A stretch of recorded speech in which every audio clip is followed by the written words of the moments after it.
Okay, magandang hapon mga kalingap, mga kapatid. Ayan. Magandang hapon po sa inyong lahat. So ngayong hapon po nandito tayo sa ating Lingap Center 143. Ayan po yung ating Lingap Center. Nandoon at ngayon po papunta tayo sa ating mga alaga. So habang papunta ako doon, naisipan kong ipaliwanag bakit binaba si Ruel, bakit binaba si Dudong Ruel, lalo na po doon kanina sa live ni Kuya Bal ng umaga. At ura-urada nga si Kuya Bal tumawag sa atin dahil ang tanong ng mga viewers doon, bakit daw si Dudong Ruel hindi nagiging officers ng NACAS or ng National Scouters. Ipapaliwanag ko po sa inyo mga kalingap, mga kapatid, ang buong katotohanan, ang lahat sasabihin natin dito. Alam nyo po, may atas po sa akin si Kuya Bal na maghanap ako ng mga officers na makakasama ko sa sa team, makakasama ko dito sa binuong team ni Kuya Bal, pinamumunuan po ng iyong abang lingkod. Kaya namili tayo ng mga tao, namili tayo ng mga tao na makakasalumuha natin, makakasama natin para mapaganda po yung ating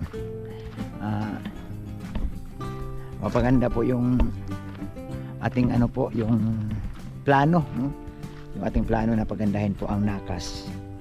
So napili natin si Ruel Umalalag bilang vice. Ngunit bago ang lahat, siyempre nagpaalam tayo kay Ruel, nagpaalam tayo na kung maaari kukunin ko siya bilang isang vice president, kasi nga napili tayo ni Kuya Bal na maging presidente. So sabi ni Kuya Bal sa akin, mamili ka ng mga kasama mo na alam mo na makakatulong sa gagawin ninyong pagbabago, especially sa utos ni Kuya Bal na scout mo, vlog mo. Kasi itong scout mo, vlog mo, mga kalingap, mga kapatid, madali namang unawain, yung scout mo, vlog mo, madaling unawain. Scout mo, vlog mo, ibig sabihin yung nahanap mo, ikaw magbablog. Kumbaga sa salitang kanto, ikaw magsaing, ikaw kakain. Ngunit po, hindi po matapos-tapos, hindi malutas-lutas, kasi ang dami po talagang nagpapalusot. Kaya ako po pinili ko na kumuha ng kasama tulad ni Ruel, kasi alam naman natin yung kalidad ni Ruel, yung kanyang kapasidad, yung kanyang galing. So pinili ko si Ruel bilang vice. Pero bago yan, siyempre kinausap ko si Ruel, piniim ko si Ruel. At ito ipapakita ko rin sa inyo yung kanyang sagot sa akin. Andyan po sa itaas ng ating video.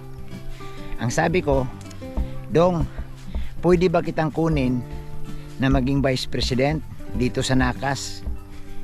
Alam niyo, sumagot naman siya.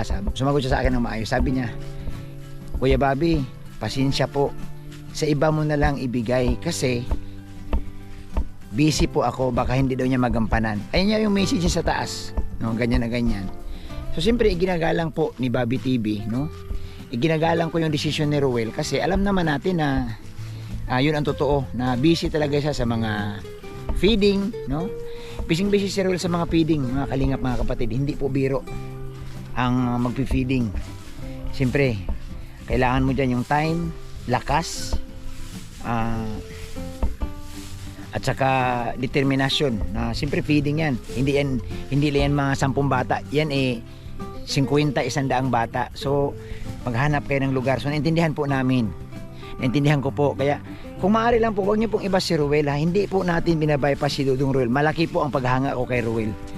Isa yan sa mga idolo ko, dahil noong nasa Davao pa yan, sabi ko nga sa inyo, itong si Dudong Ruel, grabe na ang pabahay, maliit ang channel yan, pero ang pabahay niyan ang dami na.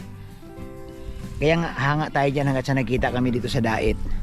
Kaya nga po, tigilan na po natin yung pambabas, pagtatanong bakit si Dudong Ruel hindi nyo ginawang officer. Pinili ko po siya personally. That's my first choice. English yun, ha. First choice ko po talaga si Ruel. First choice. Dahil nagustuhan ko siya. Siyempre, yung sumasaludo tayo kay Ruel. Kaya lang, nirerespeto ko rin ang tugon ni Ruel na hindi niya magampanan. Kaya hindi na rin natin siya kinukulit. No? Yung pagsagot ni Ruel sa atin, ginagalang natin. Kaya, wala pong katotohanan, no? Pinawalang katotohanan ko dito sa aking video na hindi natin in-invite si Ruel, hindi natin sinama si Ruel sa Begiging Officers. Kasama po siya. Kaso nga lamang, sabi ko nga, tinanggihan ni Dong Ruel, kaya pumili tayo ng iba. So napunta sa atin si Kindred, no? Si Kindred TV na isa rin sa mga napili ko kapalit po ni Dodong Ruel. So sana po no, tayo matapos na yung issue tungkol diyan sa about kay Ruel.